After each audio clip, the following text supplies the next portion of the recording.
इन्द्रियार्थेषु वैराग्यम् अनहङ्कारमेव च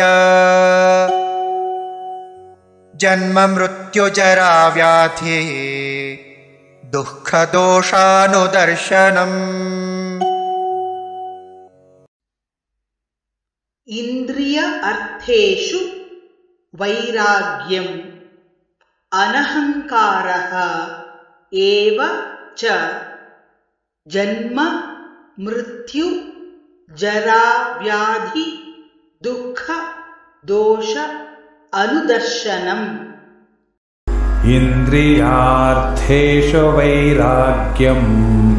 इन्द्रियार्थेषु वैराग्यम् अनहङ्कार एव च जन्म मृत्युजरा व्याधि दुःखदोषानुदर्शनम्।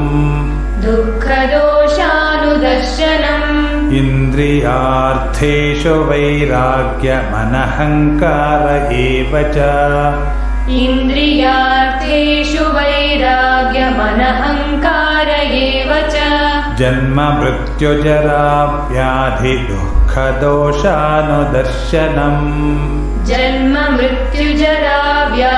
दुःखदोषानुदर्शनम्।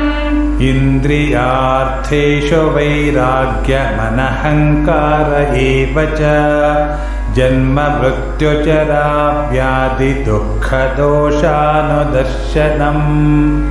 इन्द्रियार्थेषु वैराग्यमनहङ्कार एव च जन्म मृत्युजरा व्याधि दुःखदोष